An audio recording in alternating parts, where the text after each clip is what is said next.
Welcome everyone to the Plan Commission meeting of April 9th, 2020. Appreciate, looks like everybody's in attendance. Apologize for the strange days and the way we have to do this, but I guess it's the new normal for a few months. So, so we'd like to start off with the Pledge of Allegiance. I don't know how to do that, but I guess we just stand and face each other at the monitor and do the Pledge of Allegiance. You're the man then. All right. Sounds good. Oh, look at that. Oh, look at that. Perfect. Jim. All right, repeat after me. I pledge allegiance to the United States of America and to the republic for which it stands, one nation, under God, indivisible, with liberty and justice for all. Thanks, Wes. Nice. Good job, Kim. Thanks. Way to create a flag out of nowhere. Well, Dave shared that with me and I shared it with you. All right. Were there any comments that come into the Plan Commission meeting, Kim, that we need to be aware of at this time? None that I was given. If I am, I'll check into it, but I haven't been given any by Lisa. So I'll check into that while you are running things and I'll let you know. Okay, sounds good. The next item on the agenda is the approval of the March 12th meeting 2020. Did the commissioners have a chance to review that? And are there any comments on that?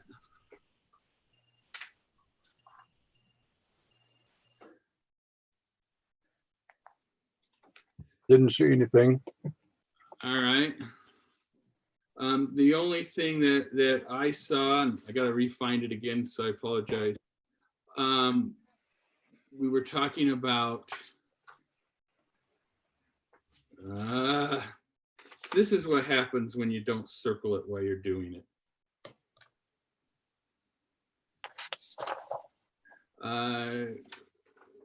We talked about our April meeting being on the 16th, and it was actually on the 9th.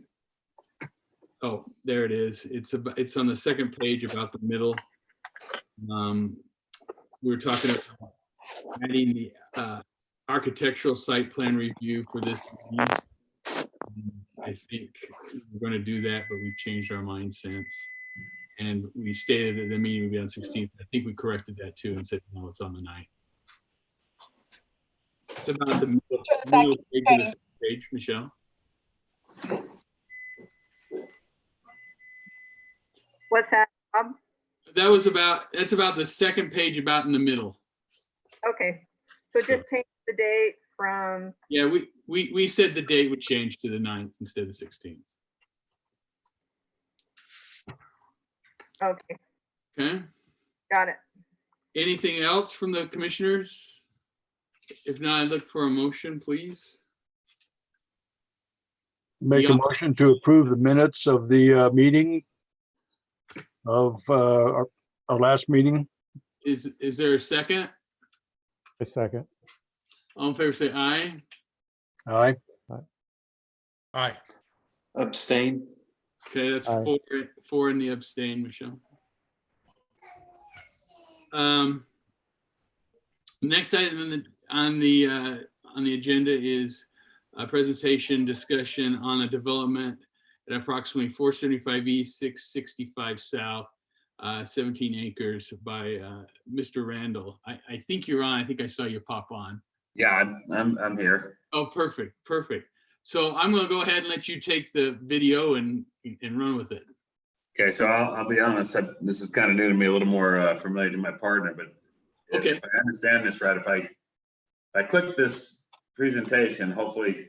I already have it up, Carter. I'll share my screen and we can go with that. Okay, great. That'd be great. So we're seeing the mountain right now. Give me just a minute. Oh, okay. I'll get there. You're awesome. And who's with you, Mr. Randall? This is Nate Harbison. This is my partner. Okay, great. Thanks.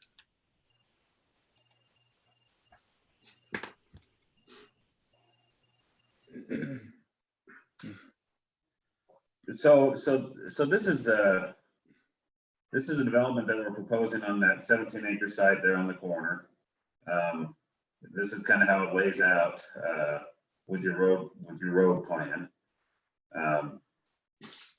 Okay, there we go. So that's the site that we're discussing. Right?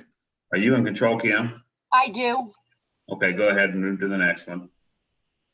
That's essentially, it's just the site plan overlaid via Google Earth, giving an idea. We've modified this from our last plan, mostly with the hotel and the multifamily. We dropped those down one floor, which eliminated a lot of the parking, which is nice, which provided more green space like you can see behind the hotel. So one thing we did want to point out to commissioners is, we had talked to staff and talked to the council. And this plan that we're presenting to you, we did take some advice and things that we had heard. So what Carter just pointed out was one of those things was taking everything from 4 stories to 3 stories maximum. So your visual from the roadways was decreased. And then one of the things that seemed to be a real hot topic or a hard topic was the housing, and we decreased the unit count by 60 units. So what's the unit count now? Excuse me, So what did the unit count go to? What's it now? 140. 140. You can go ahead and go to the next one, Kim. Again, so this is just that's something we pulled off of South Weaver City. Obviously, you guys are working on a new frontage road, which would then, I guess the intent here is to facilitate more traffic going along the frontage road rather than the old Lincoln Highway. And to try to take some of the pressure off 475 East. And so, that's basically just kind of shows you how this would overlay with that. You can go to the next one, Kim. So this is kind of the site plan, just renderings as laid out, kind of a bird's eye view with the fuel station, the commercial in the front, the multifamily, the hotel site, and then you can see in the far right corner would be the storage site.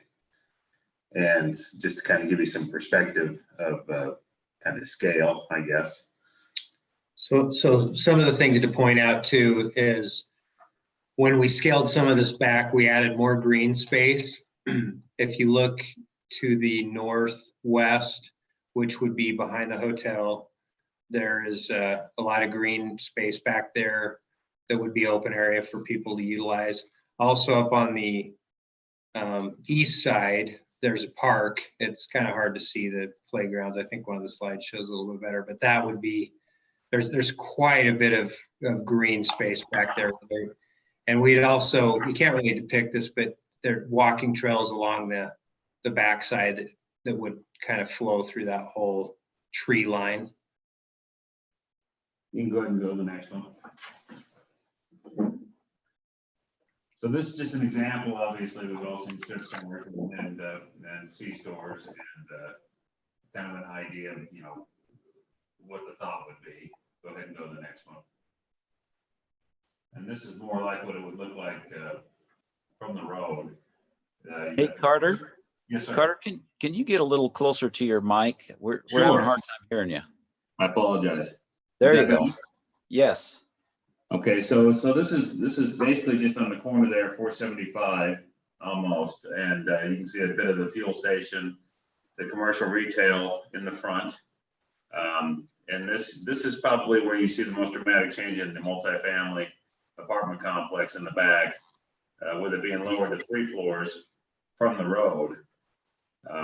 It becomes less notable, quite frankly, and so we're kind of hoping that might be a little more appealing. Go ahead and go to the next slide. Okay, so this is the view coming off of 475 from the curb cut headed due east. You have the fuel station to your right, the multifamily straight ahead. The hospitality is to your left.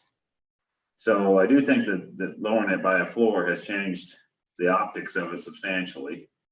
So we're thinking with mature trees there, I mean, there's a real chance you wouldn't even see the larger building up this corridor. Go ahead and go to the next one, Kim.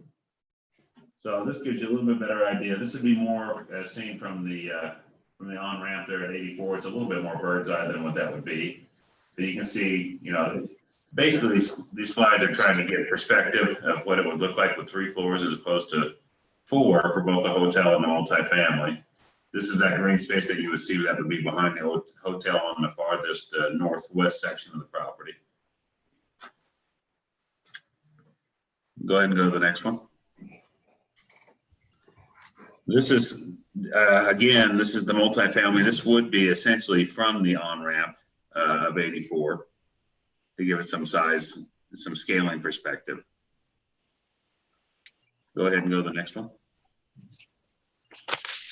Again, more scaling, kind of an idea. You've seen a couple of these shots already. The one on the bottom right there would be more from behind the substation, looking back towards the multifamily over that green space. You can go to the next one. The storage that we couldn't find any good pictures of storage, but we wanted to give an idea of the type of storage that we were thinking of would be some normal storage, but then also quite a bit of large storage, more acceptable to motorhomes, fifth wheels. Outdoor recreation vehicles. It would service South Weaver City, it would service Mountain Green, it would service Morgan, it would service Ogden. It's kind of a unique location for all those different communities, even Layton, to come and store kind of high-end storage is what it would really be. It would be high-end storage, and then there would be small storage, obviously, to service South Weaver City and some of the new development that's taking place to the west of this particular development, as well as this development.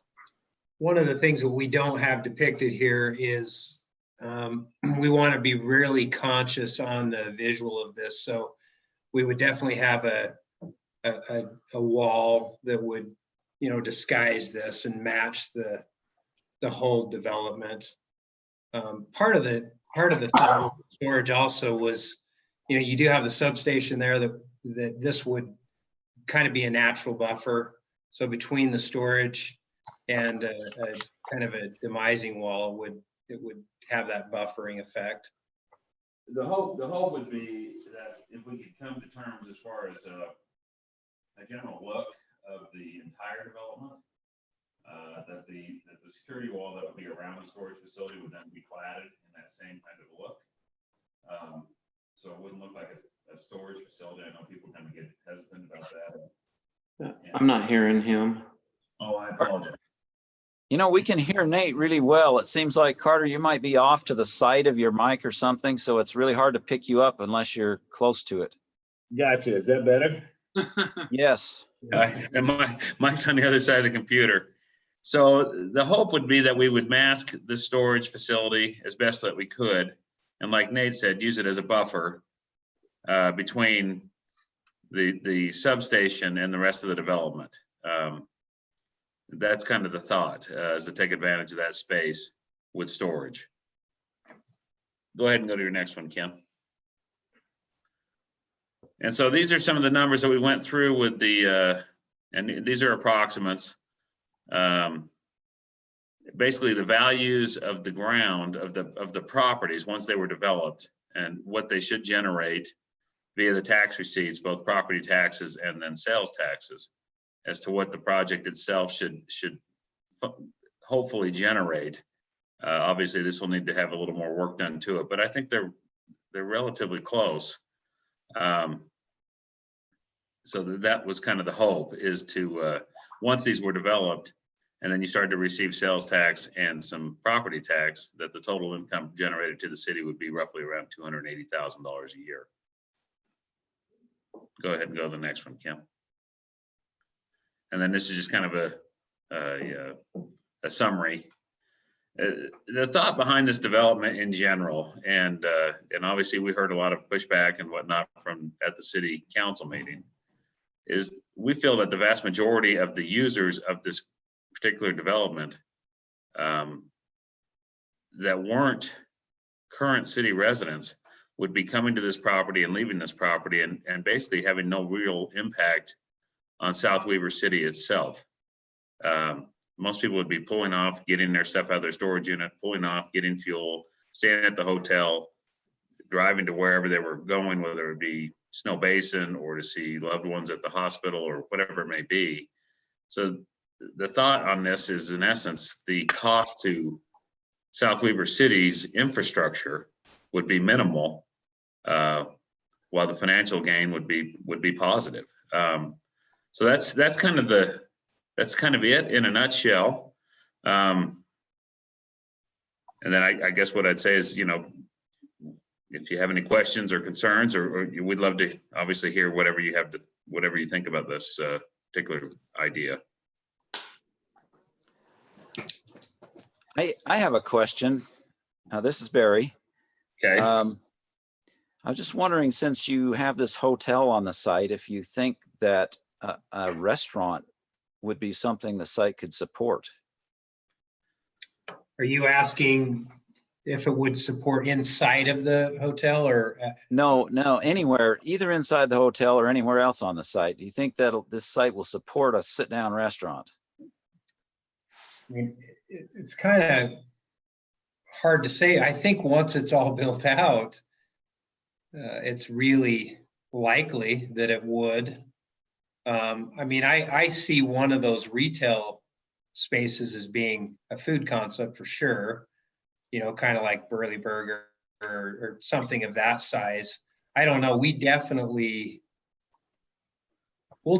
be shopping the pad to independent restaurant concepts. You know, I mean, the hotel is, I mean, even in a development agreement, if we were to say, hey, this could be a hotel site and or you know, a franchise or site, it probably would work with either, right? Right. So So we've actually reached out on this hotel site, or potentially the retail side. I mean, this particular site plan is not set in stone by any stretch. And we reached out to In-N-Out Burger, McDonald's, and some other people that might have some interest in being on an off-ramp and put it in front of them. We haven't had any positive feedback at this point. I think any of them would work here.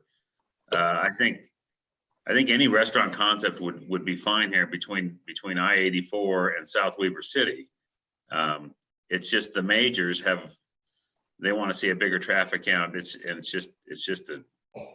just a challenge to try to get them to take a hard look at this.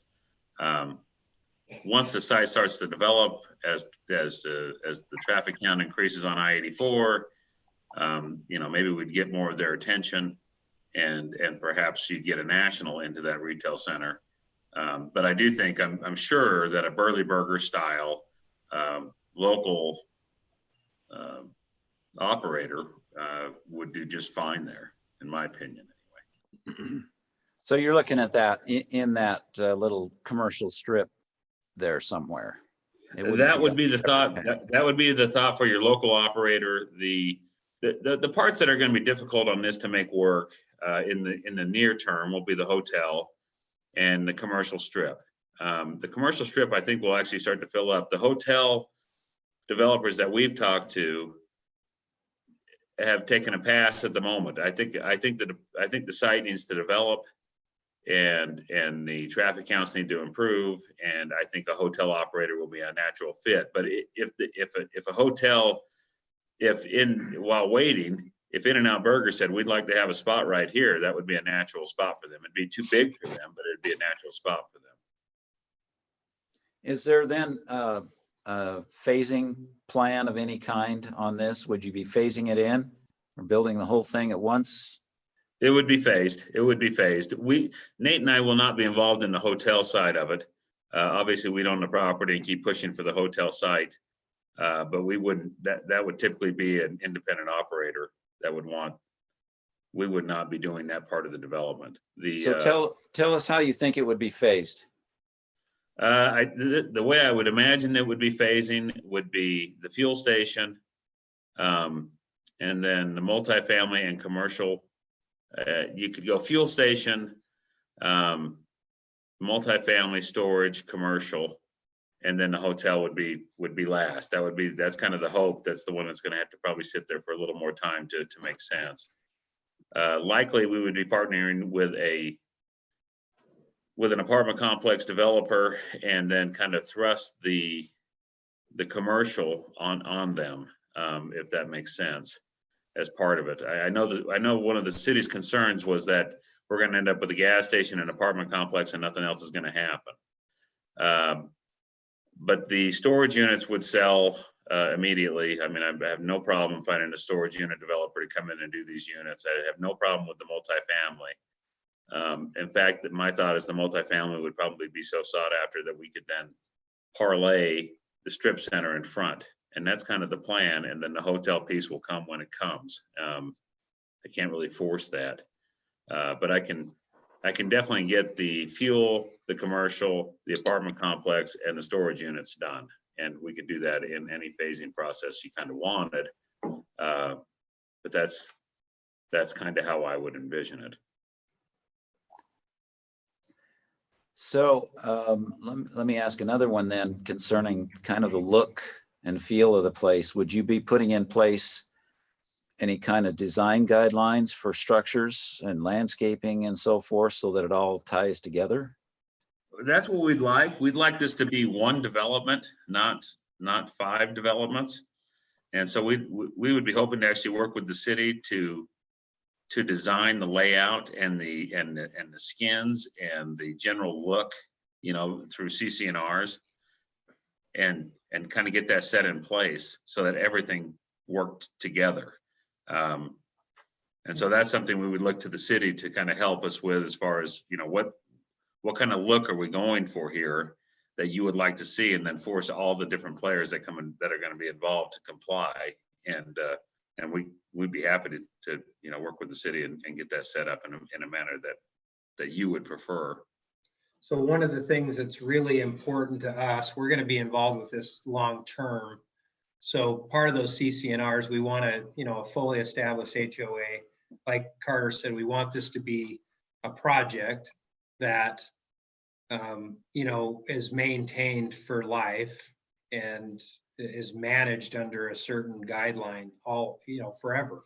So it has maintains the same look, the same feel. And we know that's important to the city. It's important to us because it'll make it more valuable. Yeah.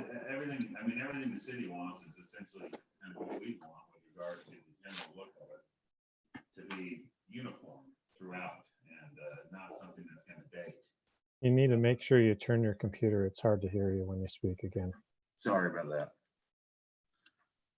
We want it to be uniform throughout, so that it's a nice environment. I know there's concerns that I don't want it to be piecemeal. I don't want it to be the strip center looks like this, the apartments look like that, the hotel looks completely different. I think we need to establish what the look of it needs to be in general from the get-go. And we're happy having that, in writing in a development agreement that is maintained and followed through with throughout the development of the project. So why include multifamily housing smack dab in the middle of what seems to be a commercial area? Well, it is really just to talk economics. I know that you guys are the planning commission, but to talk economics, bottom line, it is the one piece that makes everything else work. I mean, financially.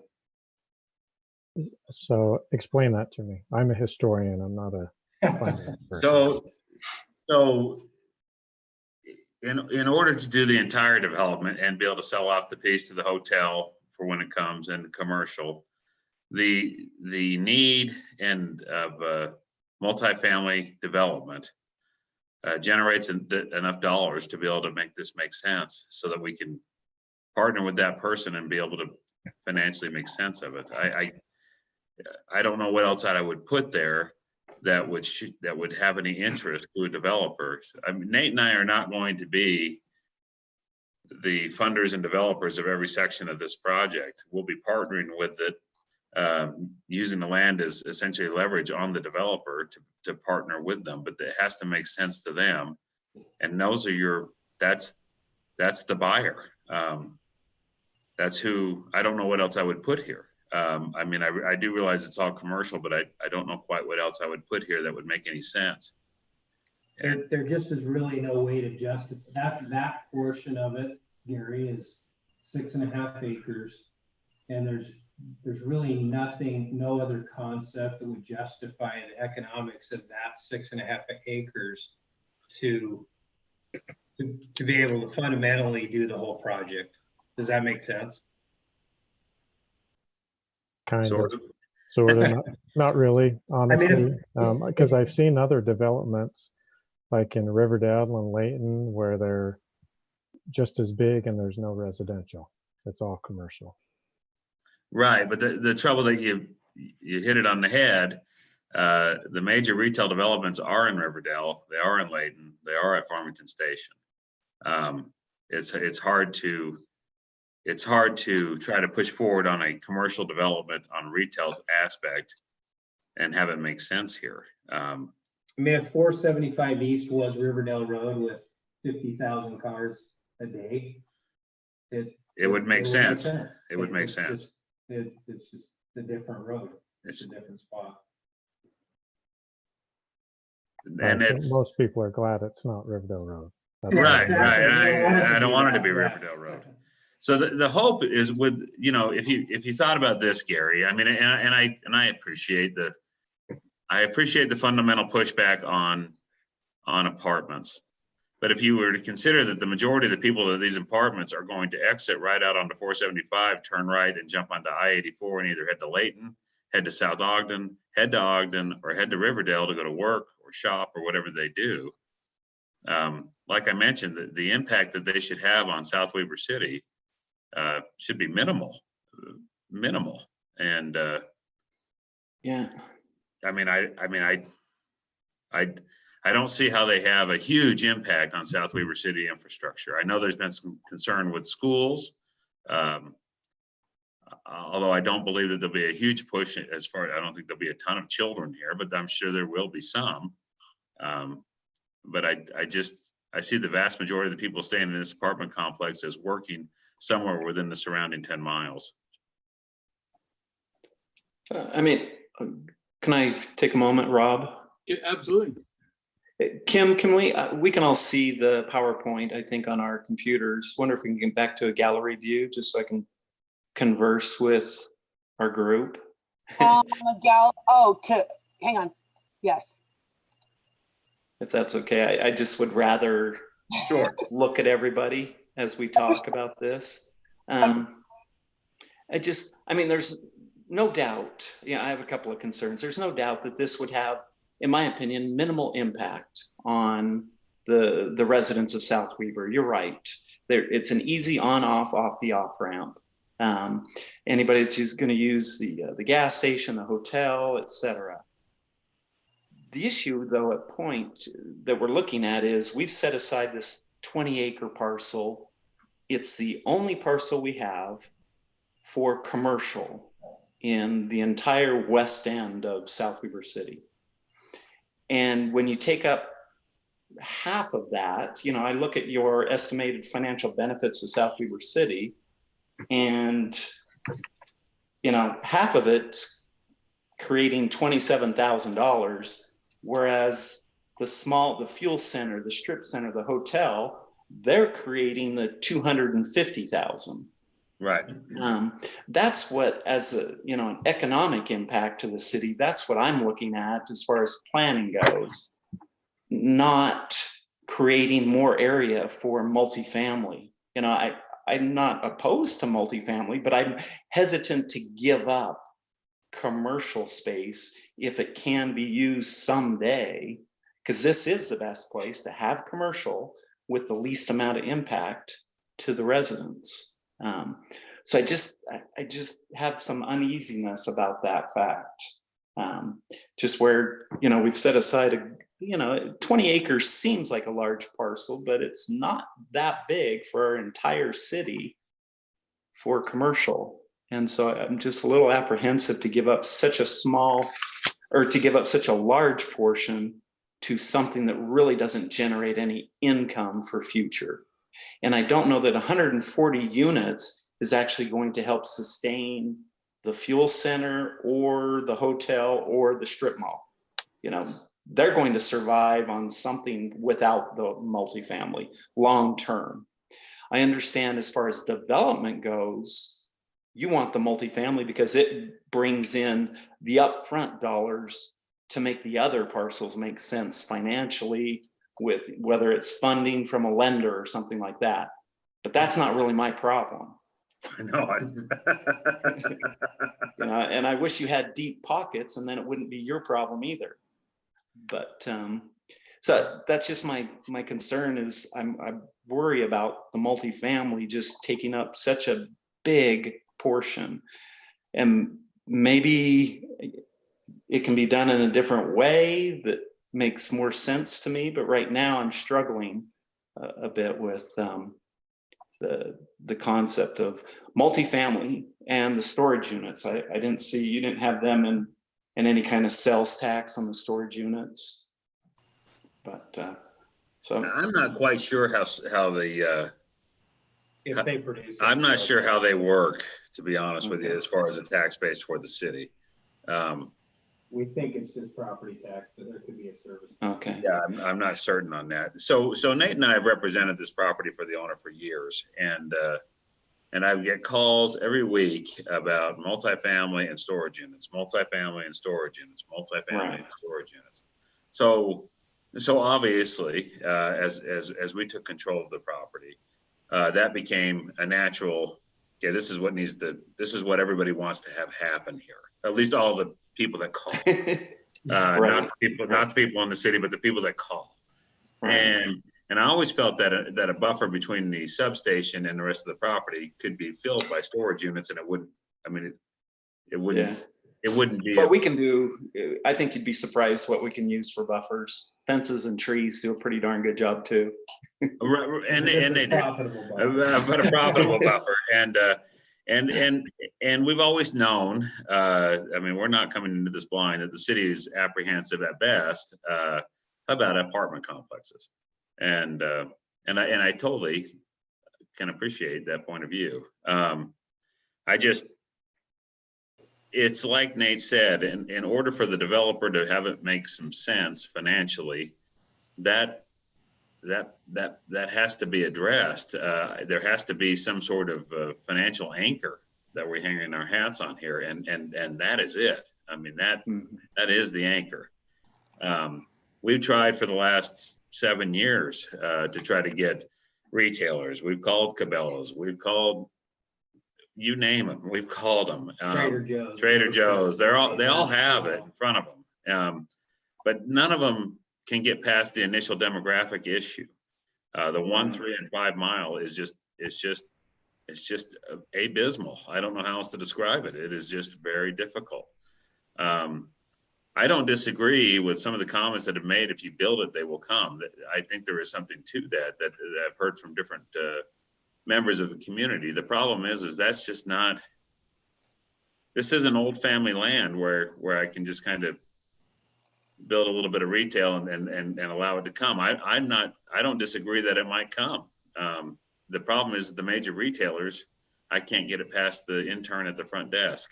And that's been the problem. I mean, if I thought this was a viable spot for a Cabela's, or I thought it was a great spot and I was gonna hang my hat on getting Trader Joe's here, this site plan would look a lot different. I would much rather that type of development. I agree, and I understand where you're coming from. But I just want to give you a perspective where we're coming from. I get it. I know what you want. I wish I could give it to you. Right, and I understand. So not in my backyard thing. It's we just don't want to give up commercial land, valuable commercial land, to a multifamily unit. It's just dumb on the city's part. So basically what you're asking, it doesn't pencil for us, I guess, is basically right. So here we are at the impasse. Yeah. So to address that, honestly, because we've thought a lot about that, we're trying to come up with a happy medium, because alternative to that is it'll just sit there as ag for 20 years. And I don't know, I mean, not that it's not beautiful, but it's not very beneficial. So we were trying to think of a way to give you a good portion of retail, sales tax between the hotel, the fuel station, and the retail strip center. I mean, that we're trying to bring as much of that component that you guys want as we can. I mean, to give, it's still, what is that, 8 acres of retail? I mean, Yeah, but you already told us that's- you would that's a lot. phase this in a manner that who knows when we would actually even see the retail or the hotel. We'll do the retail first if you need it. Right, so we can phase that in a manner, but the hotel, I can't tell you. I mean, I wouldn't sign on to a development agreement that said the hotel had to be first or anything. I would certainly sign on to multifamily couldn't go up until the retail center either simultaneously. That part I can get done. So I can make sure that the retail component is there along with. I actually believe that you would do the apartment complex, the retail, and the storage units would probably be one phase, almost all at the same time. But we can make sure to write it up in a way that made sure that the commercial retail development went up in line with the others. The fuel station, we're ready to go whenever you say. There's a lot of work. So you do have somebody that has shown an interest. Yeah, we have an interested party. It'll be it's going to take some time. They didn't do their soil test. They'll have to do a lot of feasibility tests. We had a resident of the city reached out to us, said you can't put a fuel station there because of groundwater, which that is obviously concerning. But I can't. They'll have to go do their test to determine whether or not they can mitigate that to a level that makes the city happy. Yeah. One of the issues that I see that with our current environment today is a multifamily unit, and that small of a footprint, 140 units like that. With COVID-19 going around, having people crammed into an apartment complex like that, keeping it sterilized so you don't pass this, viruses back and forth would be a major problem. I think that's something that it hasn't been addressed in the past. I think we're going to see that addressed in the future in a lot of incidents where people aren't wanting to live close together because of the potential of spread of disease. We haven't seen that before. It's happening now. And an apartment complex, to me, this is just over the last few days, I've kind of looked at this, and that would be, I don't really want to say a hotbed for virus to spread, but it does have the potential of, I think apartment complexes like that are probably going to be on the way out with what we've seen with COVID-19. The strip mall, I like, overall, it's commercial. I would prefer to see more commercial in that area. Strip mall, if it was to go with this plan, I would like to see, instead of 8 units, probably 14 units or more. We got to look at height restrictions over there. From what I can see on your diagrams, your plans, it looks like it probably would exceed our 35-foot max heights. And the storage units, I'd probably like to see a little bit more retail in that versus that many storage units in that area. But the main thing that I see would be the current environment that we're in with the pandemic that's going on in an apartment complex. I think that's going to be a major drawback right there. A restaurant, a good restaurant, not a burger flipping place, but probably not too many people remember Zito's that we had at the mouth of the canyon, which was an excellent restaurant. And we get a good quality restaurant that would bring in quite a bit of business to the local area also. Well, I don't disagree. A restaurant would be, I think a restaurant would actually do fine there. I don't disagree with that at all. With regard to COVID and the apartment complex, you know, I don't know. Nobody knows right now. Right. Yeah. I mean, it's a crazy world, so I don't know what to say about that. It's a game changer. The funny thing about the apartment complex is you've seen this. I mean, all over Ogden, all over Salt Lake, all over Colorado, all over everywhere. The apartment complexes, the multifamily component has become the development, and they're everywhere. And I don't know why people would want to live in apartments. I wouldn't live in an apartment, but you know, I'm not 23 years old. It just seems to be, it is the nature of the development game at this particular moment. And it's been going on for some time. And according to everything I'm reading, it's not going away. The millennial generation, the need to not have home ownership. I don't know if it's from 2009, the Great Recession, the fear of it all, the idea of wanting more one-stop shop, you know, have your apartment, have a pool, have a gym. It just seems to be the way of it. And it just is what it is, but it is the anchor piece financially for the development of the property in order to have it make sense for us. I mean, at the end of the day, it has to pencil. Doesn't have to be a grand slam, but it's got to pencil. And so that's challenging from my perspective. Just to give you all just my thoughts, as being a commercial realtor, I own PPC Commercial. I've been doing this since 2008. Opened this company in Ogden with Nate, right in the teeth of the recession. Retail development is going to be a challenge here. You have Riverdale right down the street. You have Layton, and you have Farmington Station. This is going to be a very difficult place to bring in any substantial retailer. That's just a fact. And like I said, if I thought we could build a Farmington Station here light, that's what we'd be doing. But I mean, if you're really watching the news beyond the COVID, retail is dying. It is dying. Bricks and mortar and retail are coming to an end, and Riverdale and some of these other places will suffer for that. I don't know what you want here is a bunch of retail boxes.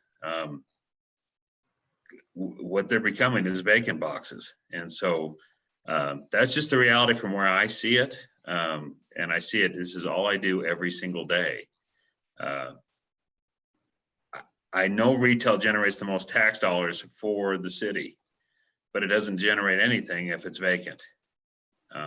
So that's my humble opinion. I know people would wish it were different, but it is not. And that is the situation we're in. Multifamily is where people are going. Retail is where people are vacating. And that's what's led us to this particular site plan. And anyway, that's just my thoughts on it. The other thing with the hotel, people staying at the hotel in this environment out here would probably want a restaurant nearby that they could go and eat at. And having a good restaurant with that hotel there would be not only additional tax revenue to the city, but also provide people from the hotel a place to eat instead of having to drive to Riverdale or Ogden to get something. You know, a restaurant in this complex would be very beneficial to supporting the hotel there. I completely agree. I think a restaurant would be serviced by South Weaver City, it'd be serviced by the hotel, it'd be serviced by the multifamily, and it'd be serviced by I-84. Yeah. The ability for people going home up to Mountain Green and Morgan up I-84 to be able to turn off here and grab some food and head home. I think a retail would do just fine, or a food service would do just fine. Possibly a couple of them. I firmly have said that to some major, you know, McDonald's, In-N-Out Burger, I know is on the hunt across Utah, although they paused now with the COVID virus. I think an In-N-Out Burger would just kill it right there, quite frankly. But I think anybody who'd put out a good product would do just fine. I have a couple questions. Mainly, I kind of want to hear from, well, two people. Taylor, he's a little bit more forward thinking. He's a lot younger than me. So, and I don't know if he's got some thoughts as far as what could work, you know, what you've imagined. And then Blair, I just want to understand, what does the city council want us to do? You know, what, you know, we've got a lot of opinions out there, but we want to know, what does city council really want us to do in this type of situation? So I do have questions, and maybe these are kind of leading, but I kind of want to figure out two things. I want to figure out what you've done to look at ownership versus rental, and what maybe a blended approach might look like for you financially, and maybe for the city financially. And then I know during the course of your initial conversations with the city, it seems like we talk a lot about, you know, reducing the amount of multifamily. Can you tell us what would happen is if we took a different paradigm and maximize the amount of multifamily that we have in that area, and what that could buy us in the form of commercial development? Well, let's take those one at a time.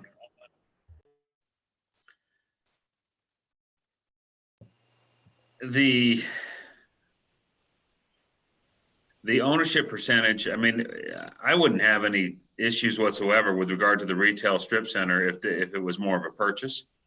It will come out. Was he talking about the rental? Sorry, I was talking about the residential piece. Oh, the residential piece. Excuse me. Yes. We hadn't looked at that. We just hadn't looked at that. So I couldn't tell you. I mean, if we did more townhouse style over there and did for sale product, I haven't modeled that, but I'd be happy to. The number of units would have to kind of hold. Yeah, and I don't know if you could sell those, but you would be doing it. So I'm happy to work through that on the model and see if I can make that make sense. The trouble that I've had with the idea of ownership, because I've thought about that, you know, townhouse style apartments or townhouse style purchases. I don't know that that's exactly where people would want to purchase their first home. I don't know that they wouldn't, but I haven't beat that around a ton. I'm happy to beat that around and get an idea of if we were to take that 6.5 acre piece that the multifamily's on and modify that into more of a townhouse style development that would be purchasable.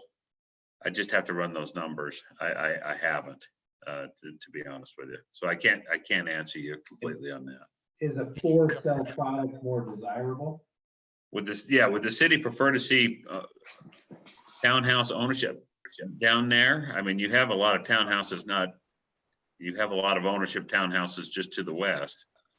So I think as we've been going through this general plan update, what I've heard from a lot of residents is a hesitancy to allow rentals in the city, only because, you know, I can't substantiate it myself, but just because that there's more of a transitory nature to the apartment industry. And we like to have people stay here and be part of the community. And also, when you all have an ownership culture, people tend to take care of the property better. I can't prove either way if that's the case or not.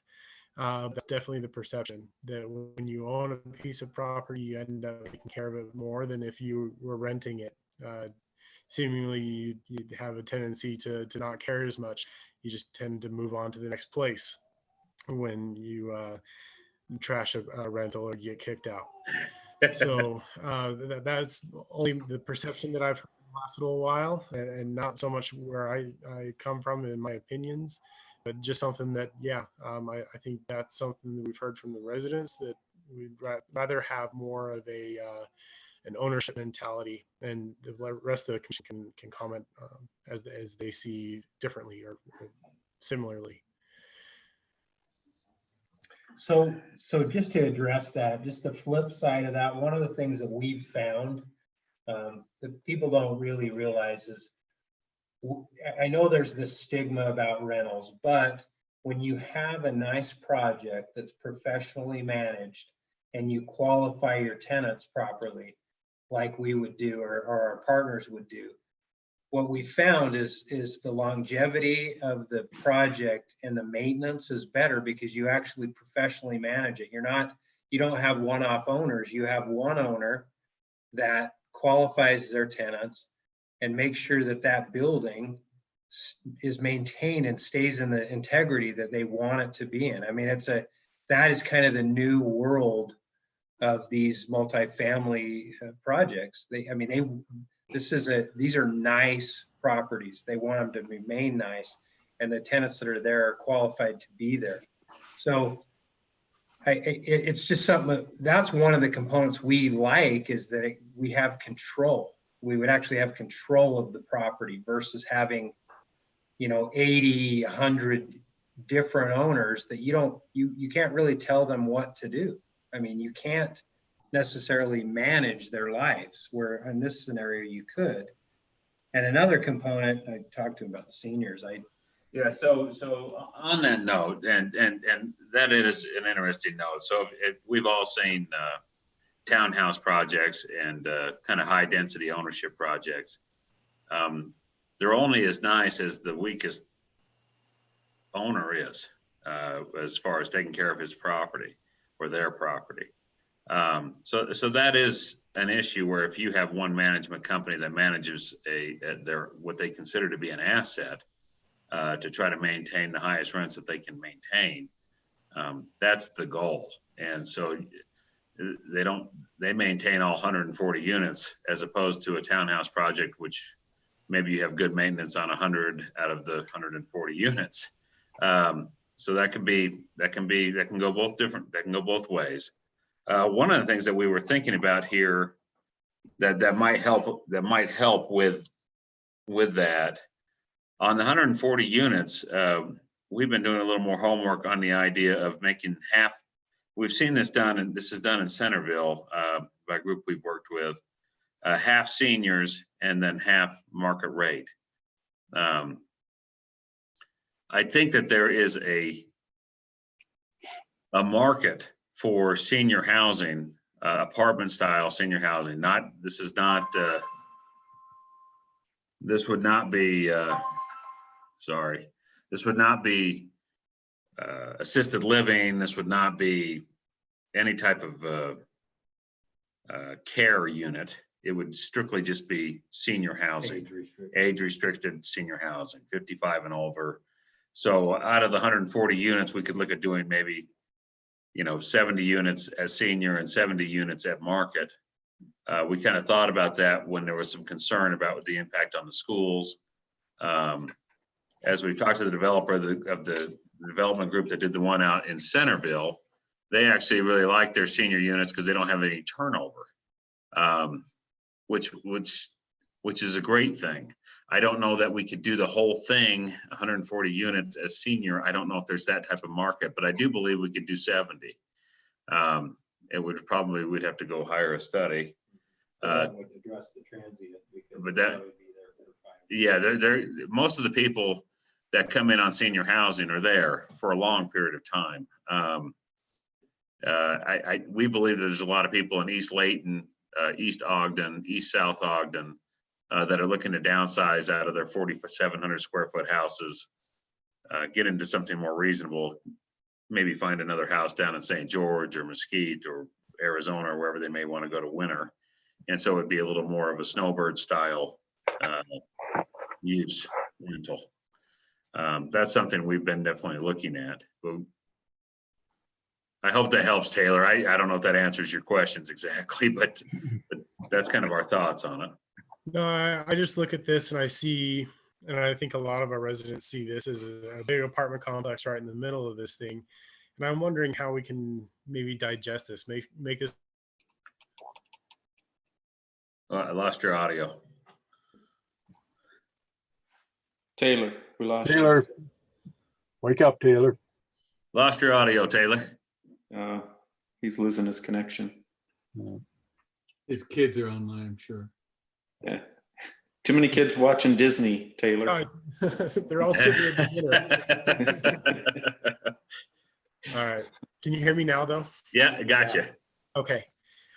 Yeah, my thought was just if I think everybody sees this great big apartment complex in the middle, what is it that we can do to make this a little bit more mixed? Maybe provide some variety of housing types.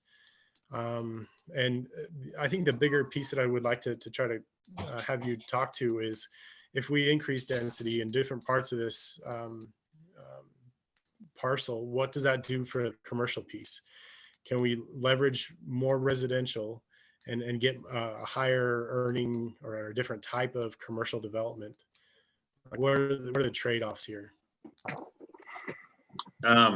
You know, when we originally came with some concepts to the city, we had it laid out more. We did not have a centerpiece apartment complex. We had it broken up into more 4 and 6 plexes, kind of meandering through the property. It was actually the city engineer that said, you know, hey, if we put this all in one spot, try to create more green area. I mean, we could modify this so it didn't look like such a big box, but that was kind of where we were led. I'm certainly happy to modify the design of it and break it up into several boxes, several units, more townhouse style looking, less urban. I don't think that's his question. I think his question is focused on increasing residential numbers. And would that be able to give us even more commercial? Right. So I feel like, you know, we've kind of come into this conversation with you, you know, with certain assumptions from either the city or the council saying, this is what we want, this is what we'd like to see. I guess I'd like to know what you would like to see, just as a contrasting point. You know, if you increase densities, what does that mean on the commercial side? Or what's what bartering do we have at this point to say, if we allow you to have more residential units, what can you do for the city that meets our needs, maybe as more commercial development? If I can make a suggestion, one of the things to look at is if we were to go down Old Fort Road to some of the land that is potential for housing development and probably trade some of those densities over to that area a little bit further east on Old Fort Road and put more commercial in this. As he says, if you build it, they will come. If you go out and look at West Roy and the Clinton area, there's a lot of commercial went in out there, and then all of a sudden the vacant land around it was developed into residential. And if we could get more commercial here, that would entice probably developers to look at more residential where Old Fort Road is proposed. And that would offset, you know, the apartment complex also. Yeah. So you know, to kind of, I mean, that's kind of two different thoughts. Obviously, we don't have any interest in that other properties. With regard to the idea of density on this particular project, in order to adjust for more commercial, I mean, we could definitely take a look at that, but then that brings us back into the problem of height. This is an interesting parcel. Well, it's 17 acres. A large swath of it is cut out by high tension power lines. I mean, you can't build under those. So the building envelopes are kind of restricted, which means if you wanted to increase the density in order to justify more commercial, I'm sure we could get our architect to modify it and see what we could do. But the difference, to be frank, the difference between 140 units or 200 units to the commercial parcels, to the retail development end of it would be minimal. I mean, that's not going to make the difference as to whether or not a retail developer is going to say, "Wow, you've got another 60 units, therefore I'll put my retail space in there."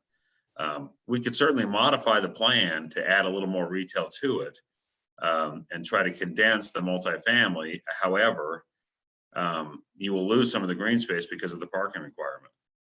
So everything's kind of got a trade-off. I mean, that's kind of the plan we originally had, was 4 stories. Could we add another maybe 2 units of retail commercial? Probably. We could probably figure out a way to make that work, or come to some sort of understanding. But I don't know if what you're asking me is, for the trade for multifamily development, can we get more retail? The property only supports what it kind of supports. Between trying to park it and then the height restrictions and then the pushback on those heights, we'll have. I mean, I'm up for anything, but when you give one thing, you're going to end up giving another. I don't know. I mean, it's be a challenge.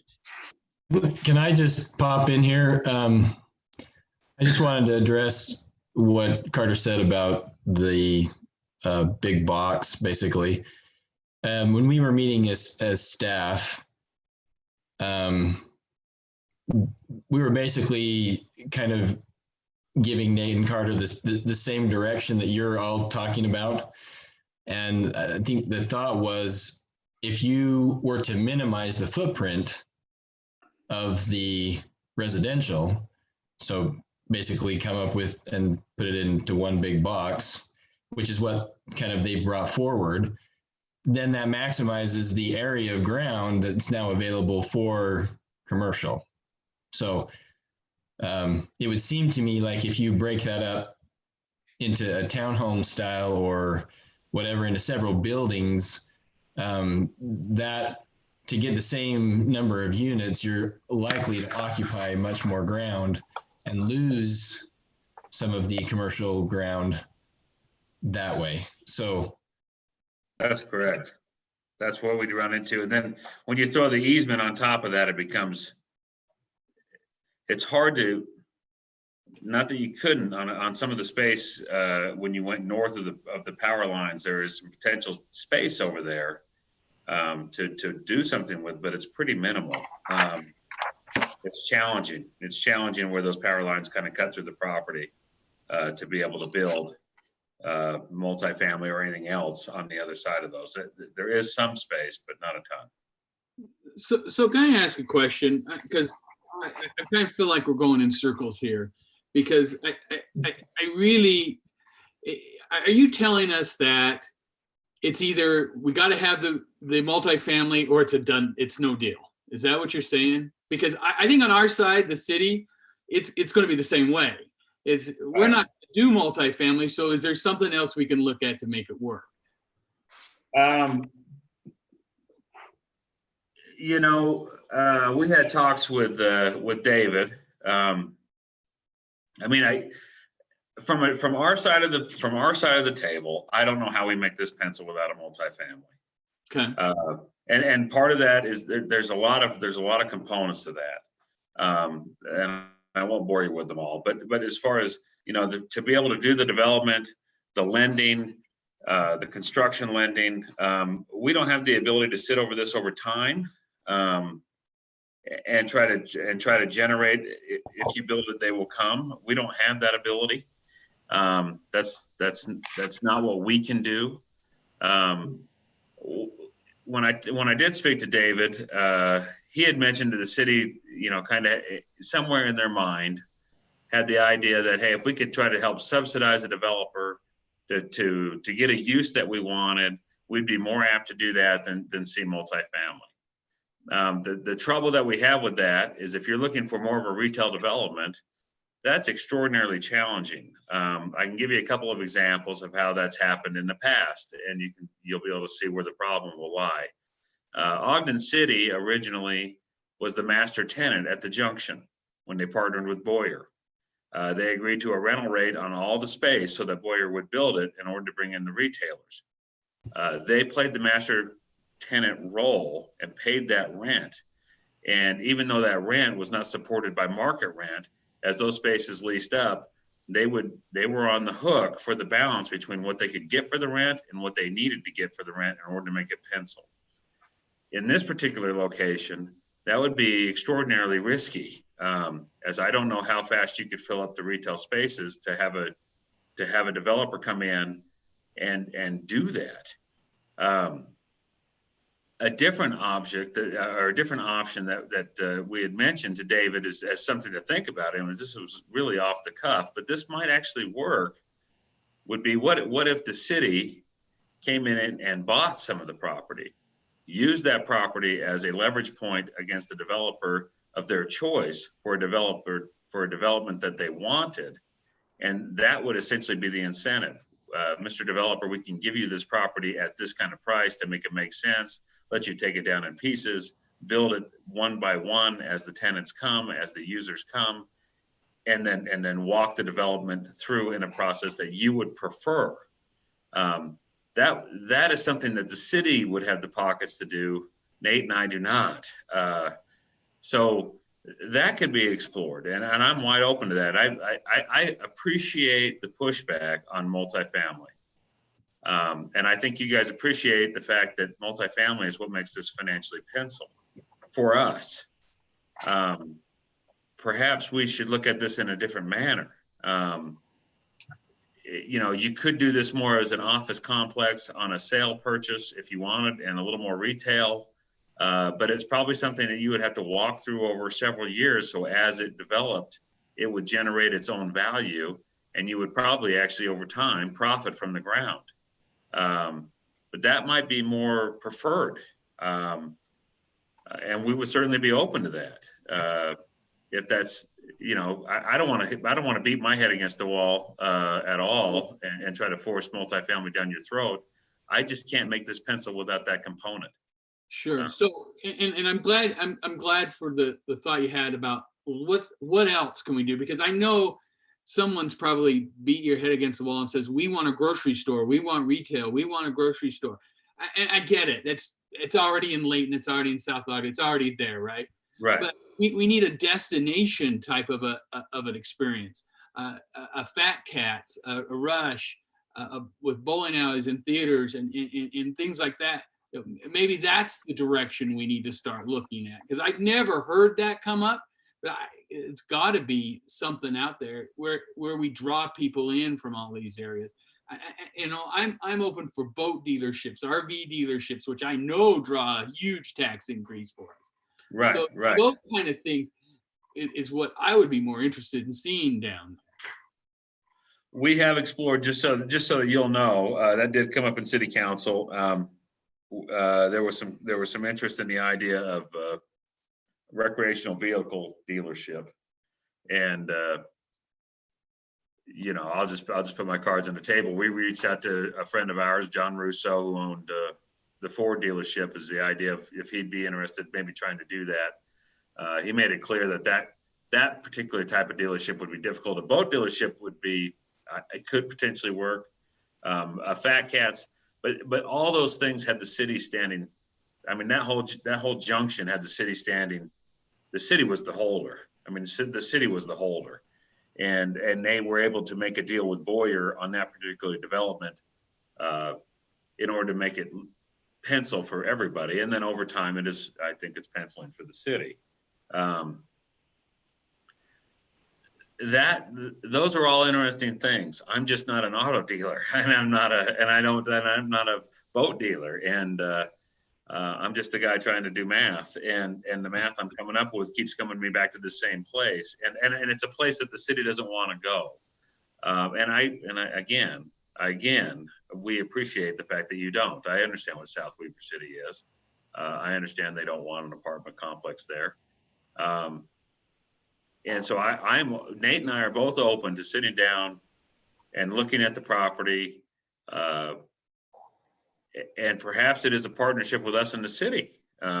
Maybe that's the way to go. And then let the city, I do think there's an opportunity there, and I think we could sell the property to the city at a price that would provide you equity, that would allow you to reach out to that developer that you're looking for, whether it be a boat sales or whether you're looking for more of a Fat Cats or more of a destination retail, and say, we have property that we'll give you on a phasing basis, so you're not out in the wind hoping that this will work.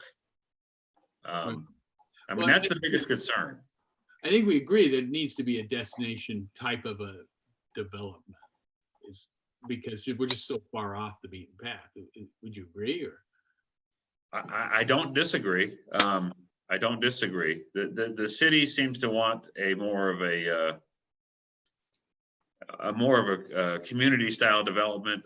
I've heard people talk about Gardner Village. I've heard people talk, like you mentioned, about maybe the Junction or Fat Cats, or more of a destination location.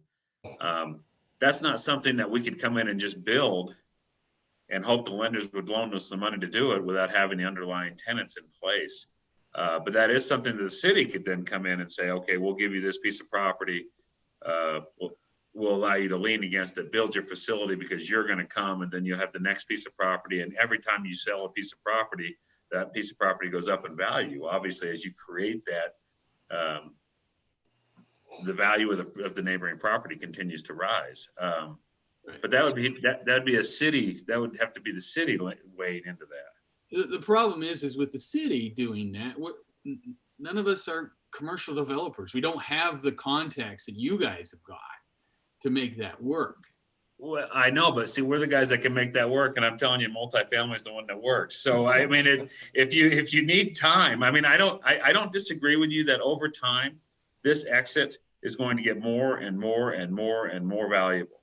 I just don't have. I can't go to a lender and say, I need you to loan me $30 million so I can do this retail development. And I promise you 10 years from now, all these things will be all full. I can't get the loan. So I'm not in position. And that leads me back to, well, I have to do what makes mathematical sense. And this is what makes mathematical sense. If I can partner with a guy here and partner with a guy there and partner with a guy there, I'll make a rate of return, and this will all be worth the effort. But I don't disagree. It's short-sighted.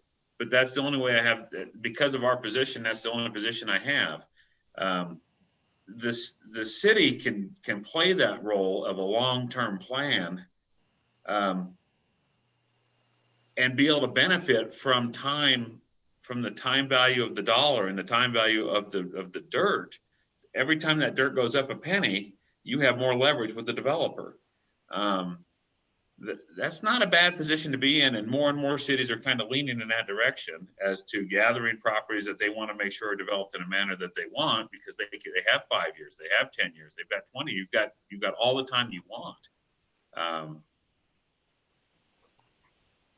And I don't know if that's a discussion that would fall on deaf ears, if the city would have any ability to kind of participate in that. Nate and I would certainly do everything we could to try to make that palatable. But at least it would allow the citizens of South Weber City to be able to dictate what it is that's going to be on that property, and they would have a financial interest in it. I mean, it's very easy for the citizens of South Weber City to, like you say, a boat dealer, a gardener, and Nate and I to sit here and go, well, God, I run the math. I can't make the math work. But all the math will work over time. I mean, you can make it work over time, for sure. It's just a matter of how much time you want to wait. When you have to understand where the citizens are coming from, because you guys will come in and develop this, and who knows, in 10 or 15 years, you may sell it. We're going to be here forever. Right. So I get it. That's why there's so much passion about this, because, you may build it, but we're stuck with it, good or bad. Good or bad, and I agree with you. I won't blow smoke and saying this is going to be something that's going to be some magic. We've all seen developments before. I'm not going to hold this until I'm dead. It is what it is, and so I can appreciate the citizens of South Weber and the passion that they have, and 475 and the traffic, and I can also appreciate the city and wanting to maximize some sort of tax return from this for having this development on their property. I just can't quite quail everybody's concerns, and either we're all going to be unhappy or we're all going to be a little bit unhappy. I don't know how else to say it. Sure. Well, and I think the political environment of South Weber City right now is for this kind of a development would be like trying to push a snowball up a hill and it's going to roll right back on top of us. It's not going to work for any. Now, whether my personal belief in how good it is or bad it is down there, as far as the design and multifamily or not multifamily, whatever, it's just right now, that environment, I'll just tell you right now, is going to be hard. Right. It's just the fact. I mean, that's it. We got a taste of that already. And we hope by, we hope by lowering the height so that, you know, like I say, from the road, you don't necessarily see it as bad over the top, so it doesn't peer. But clearly there's a stigma against multifamily, and I understand it. I get it. I just can't do a retail development there and hope that the retailers will come. Well, and I think, like I said before, the stigma, for me personally, I don't speak for the rest of the commission, but it's not necessarily the multifamily part. It's, hey, we got a lot of the commercial there that we just don't want to give up to a multifamily unit development. We'd really like to see the commercial. And so that's the frustration. And I appreciate the frustration. Anybody else on the commission got anything else they want to bring up? How about Blair? I was just waiting my turn. Speak ye. No. So I really don't want to speak on behalf of the entire council by any means. Well, go ahead, though. But go ahead. Yeah, we'd like to see that.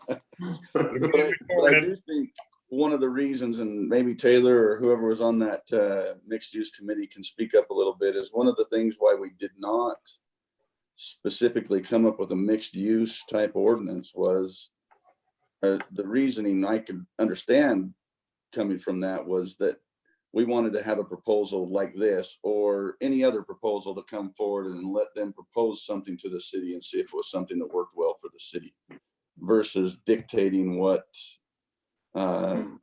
could be. You know, we didn't want to put limits on it. We didn't want to put, you know, restrictions on it that would not benefit the city. I do think the clustering, to Taylor's question earlier, the clustering of the apartments in the center did allow for more, it helped maximize the commercial because of the power lines and the other reasons. There's not, to get the same number of units would almost be impossible.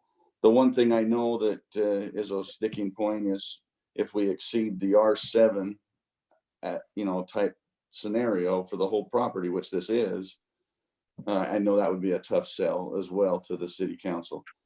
But we also want to maximize the commercial. We don't, I think that is one of the sticking points for everybody, not just you guys, not just, I know it is for the neighbors right there. You can watch the feedback on YouTube as we're all sitting here, and that is the feedback from the citizens. And that's their concern, is the number of traffic. But we're gonna get that similar traffic if a Fat Cats goes in there too, or whatever. But it also generates the revenue to offset. Are we getting revenue from that traffic, or are we just getting bodies coming in and bodies coming out? So I don't know how to answer your question, Tim, specifically. We wanted proposals coming to the city council that you guys as a planning commission, the developer, maybe these things have to go to a separate committee that go to both, a combination of both that can benefit the city, because there's 2 or 3 pieces of property that I think we've heard this over and over and over, that to make it pencil needs some kind of residential. Whether you agree with that or not agree with that, my personal opinion is maybe the owner needs to lower the price of the property. Sorry, Carter. But there's some truth to that. I mean, it is a South Weaver piece of property. It's not a Riverdale piece of property. And so I may be not answering it directly, Tim, but I think it's just waiting to see what all of those proposals can come back with, and not saying we would reject all mixed, you know, residential pieces of those developments, but I know that we want to limit those pretty drastically on those parcels. Well, we have phase 1 C-store, build it, and then we'll decide on the rest. Well, you're gonna get a lot of, you know, maybe we pushback gotta, on that C-store as well, I bet. yeah. One of the things I went back and looked after they presented this to the city council is what is allowed currently on that piece of property as if it was zoned as commercial highway. And Barry, maybe this is, or Brandon or whoever needs to jump in, but really the residential piece, the way I see it, is the only thing that's not allowed in there. Am I correct in that? You're right. That's pretty much, well, no, that's not true either. The storage units are not allowed in there either. There is a conditional use point for that type of storage, I thought, in our commercial highway. Am I wrong? They're right. No, maybe you're right. I'll have to look that up. So, and I could be, I was looking at that while they were presenting to the city council last time. And so that's where we get to where that's really the sticking point. I mean, most of this stuff, the hotel and those things that some people still didn't like, well, that's what it fits in that zone. So we as a city, if we didn't want some of those other things besides the residential, we probably need to look at that zoning before we get too much farther down the road.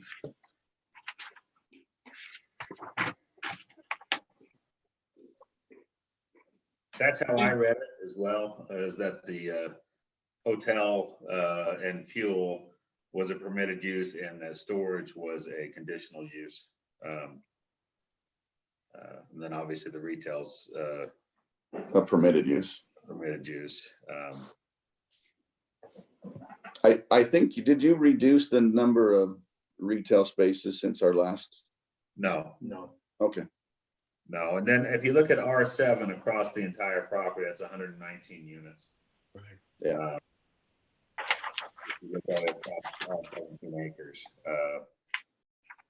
So in theory, if you didn't build anything, you could build all units regardless and still fit inside the zone.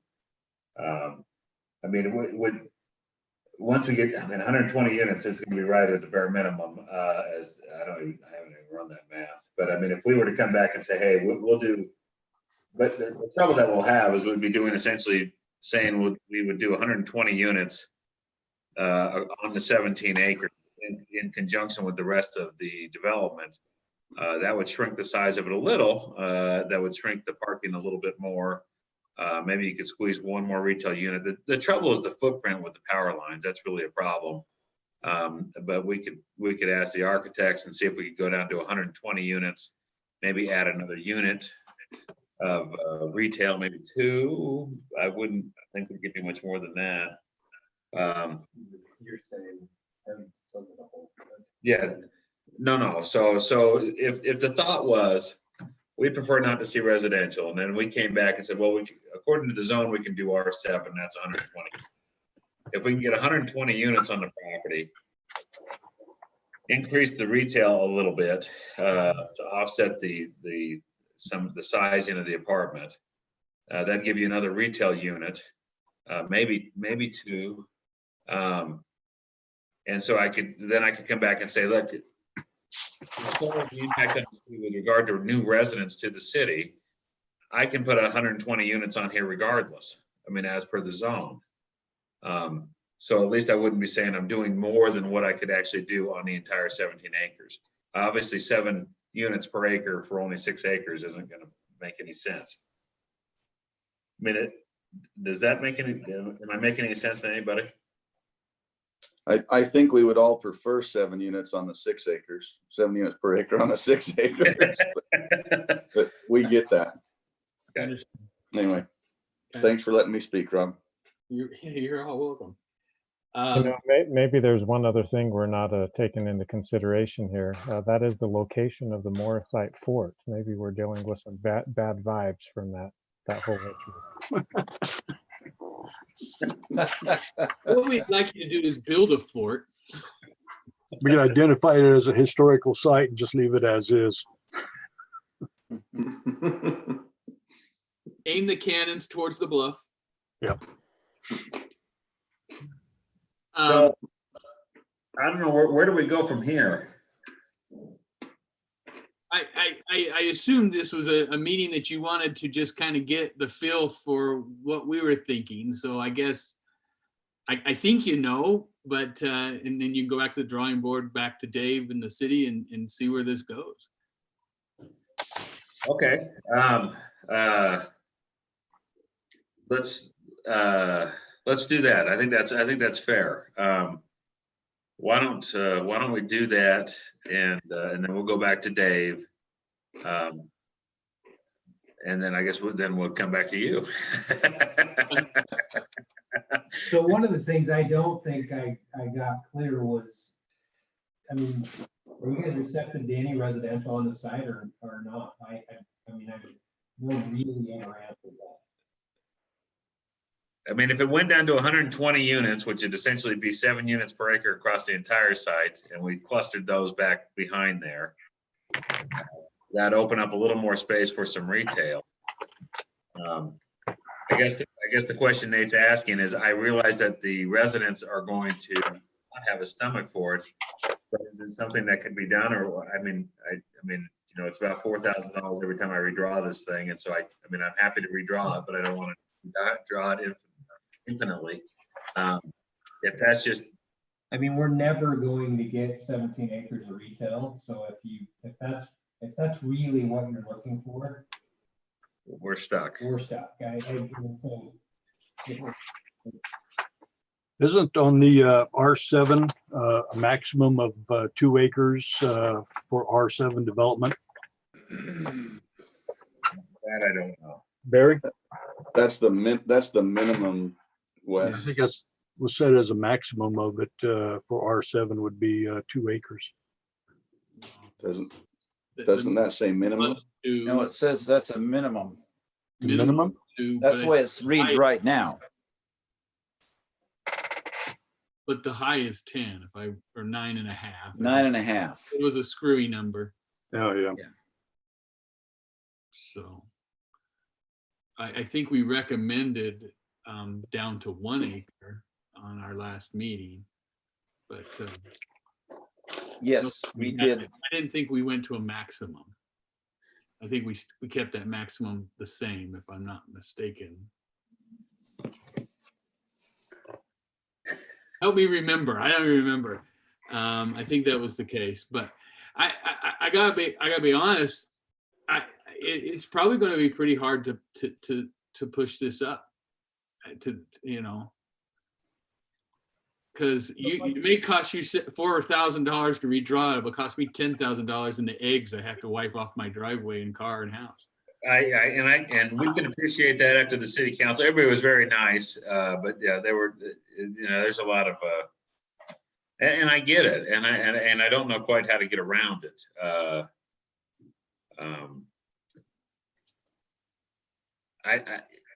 You'd be hard pressed to find a developer that would be able to have the pocket.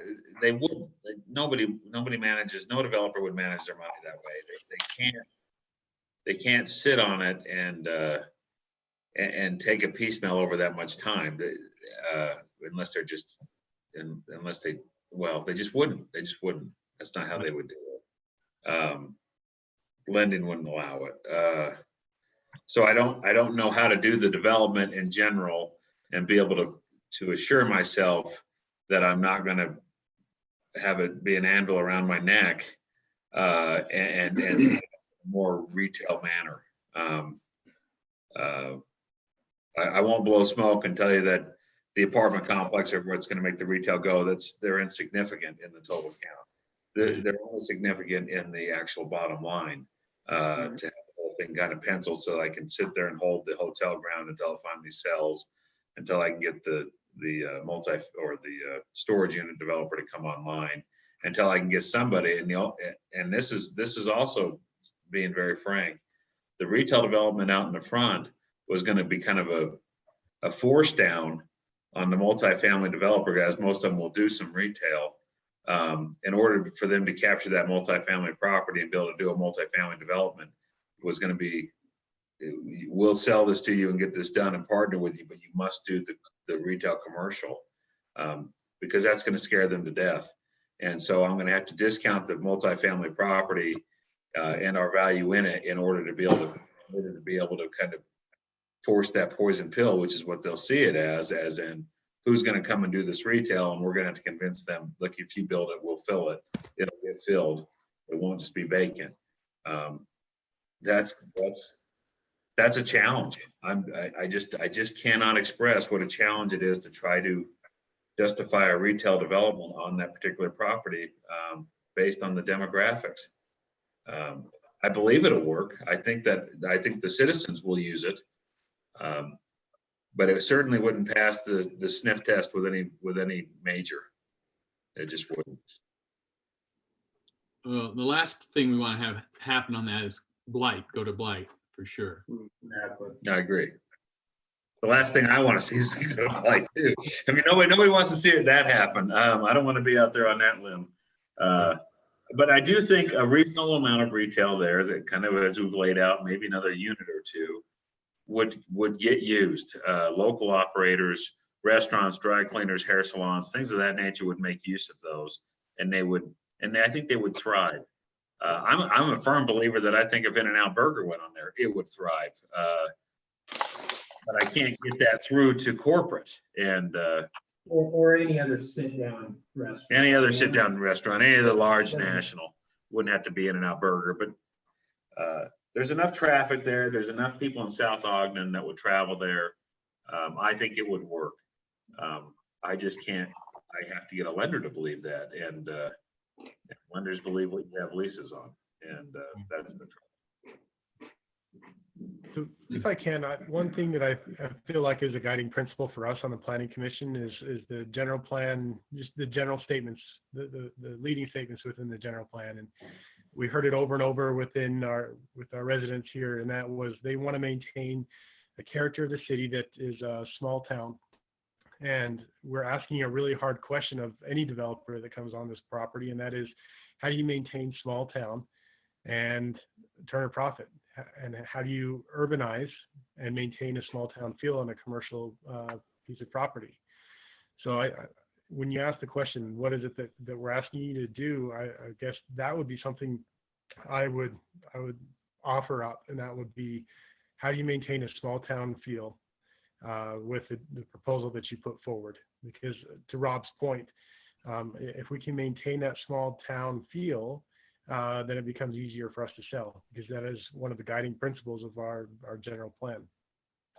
I think for me as well, you said it earlier in the meeting, Carter, and that was that retail is dying.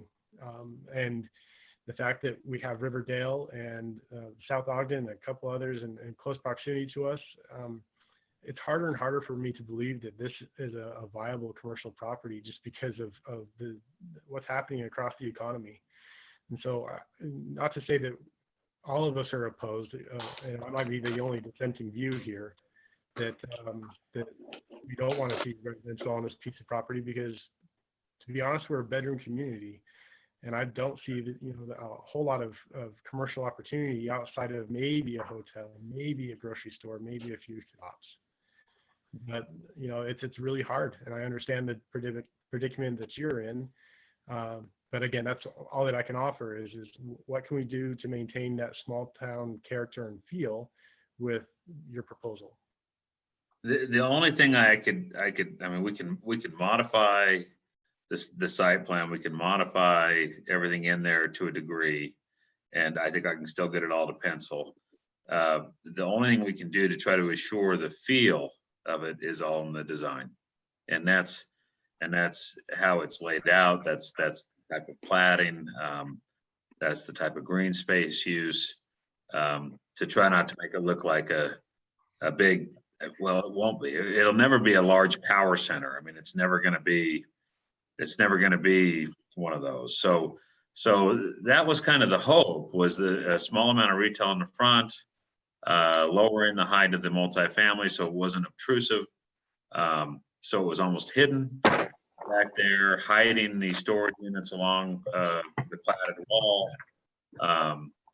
Fuel there on the corner is obvious, and then as much as we can force the hotel to use a type of cladding that would maintain the entire symmetry of the entire development, to be more canyon-esque, to be more, I don't want to say Park City-esque, but more timber, more stone, less stucco, less box, would be kind of what we would think.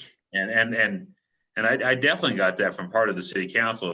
You know, their concern was they didn't want it to be a big sore thumb sitting there as your entry point. And that's where the opportunity lies. I mean, if we came in and we tried to say, hey, we just want to parcel this into 5 different parcels, and we're going to sell this to this person and that to that person, and everybody's going to build whatever they want on their particular piece that fits inside the zone, we lose control of the ability to force everybody into CC&Rs. And so that's what Nate and I are trying to create here is, what can we use? What can be done? How do we create the CC&Rs to make the city happy so that it looks right for the city? And then as we bring in the developers to help us through the parcels, that they have to comply with those. And that's what we're trying to get done, quite frankly. So that's one of the things that I personally am worry about, those other parcels. If we don't allow some kind of development agreement type scenario, that's what those developers or those landowners will be forced to eventually do, is parcel these things up, and we'll just get whatever is in that zone as commercial highway in separate parcels. And I mean, that could be done on the other end of town. It could be done on this end of town. And so that was one of the things, I think maybe Taylor could speak to that, but I think that was one of the discussions of leaving this open so we could get a development plan for the whole parcel and not just little pieces. That certainly was what we wanted. We wanted to be able to enter into a master development agreement and get a refined product, not something that was piecemeal. Well, that's something that's exactly what we'd like to bring to you. It's just the problem that we have is there has to be a multifamily component to it. All I can do is try to hide it. We can try to modify it, maybe put some seniors to it. It's going to be hard to lower the count much more than we've got it, but we could try and see if we can get another retail unit there on the main road. But without that multifamily component, I don't know how to move forward. I don't know how to make a pencil. So I'm not trying to shove this down your throats, but I also don't want to swim, up the Amazon either. I mean, would there be any appetite if we were to modify the apartments and maybe go half senior, so you could feel like you had less transient population, or would you prefer to see it? Would you prefer to see it more meandering? That's obviously more townhouse style, more 4-plex, 6-plex, 8-plex that moved across the property on both sides of the power line grid. If you'd like to see something that looked more like that, I'm hoping to that, but it's the number of units kind of that's really got to kind of hold. But we could certainly lay that out if you think it'd be more palatable. If that makes sense. I'm not trying to be an ass. I just trying to figure out, what would be most palatable, but I have to have this component in order to make this pencil.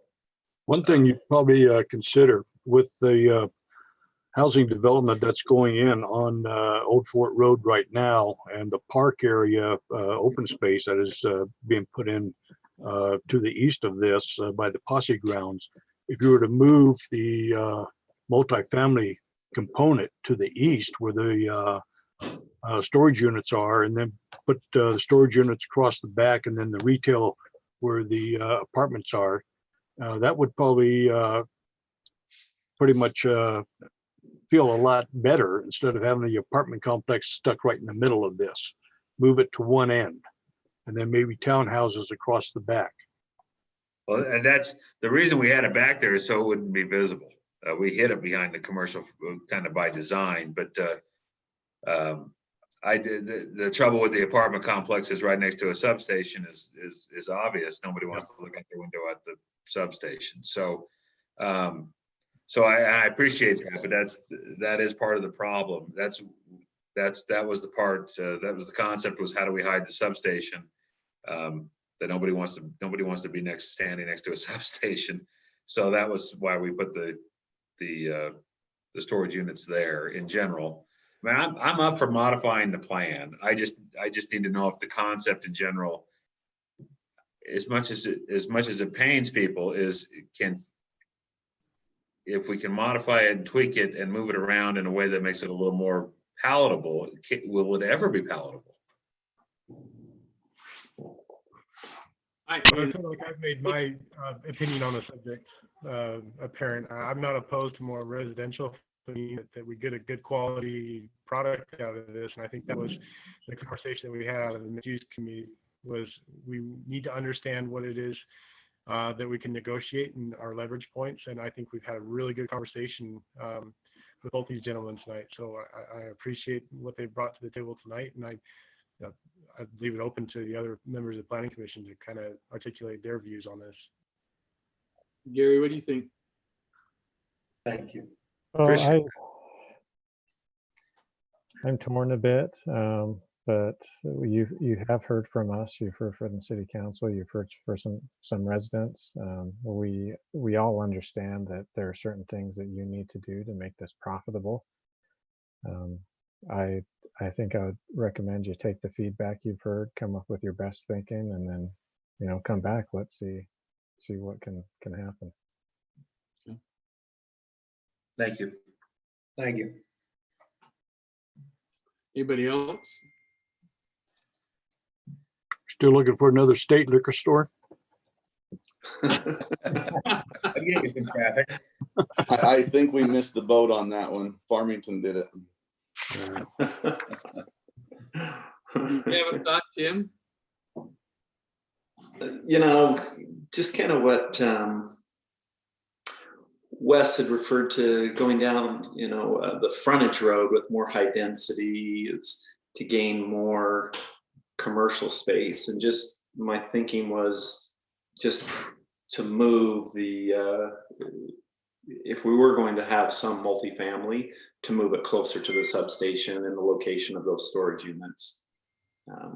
Not being in the center of it all. I know you were trying to hide it, but I don't think it's really going to be hidden, to be honest.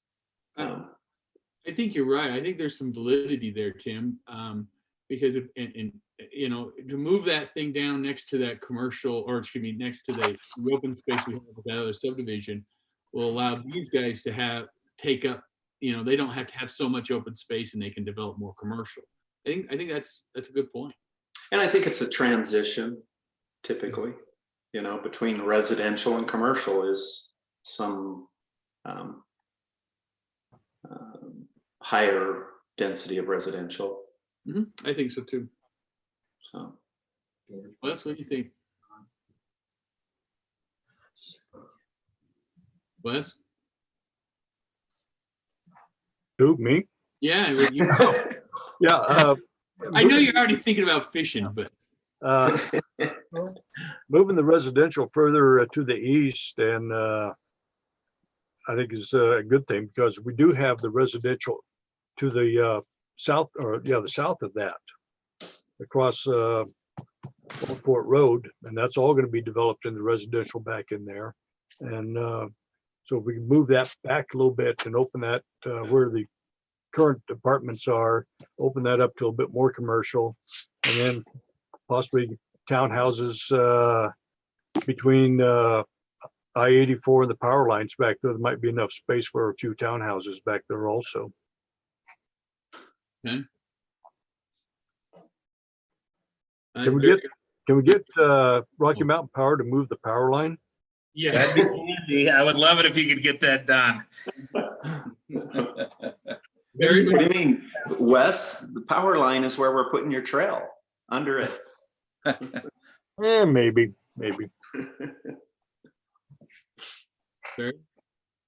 Well, Another question. I'm kind of on the front lines a little bit, where a lot of developers contact me first. And I've heard this same argument over and over and over, not just from these guys, but from many others who tell me that they've got to have some multifamily to make anything work. Some of them, in some cases, that's all they want to do is multifamily. It seems like that's the reality we're dealing with here. And it's a matter of, you know, we're a small community, and the demographics just don't play out for a lot of retail here. So it's a matter of whether we're going to accept some multifamily in order to get any retail here. And honestly, I'm here mostly just to listen, to hear what the Planning Commission has to say, so that hopefully when these guys come back, I can give them a little bit of guidance and help them along, and maybe have a reasonable chance of getting something approved down the road. This is a tough one for all of us, I think, given the atmosphere that we have in the community right now. It's just not going to be easy. Hey, Brandon, you got anything?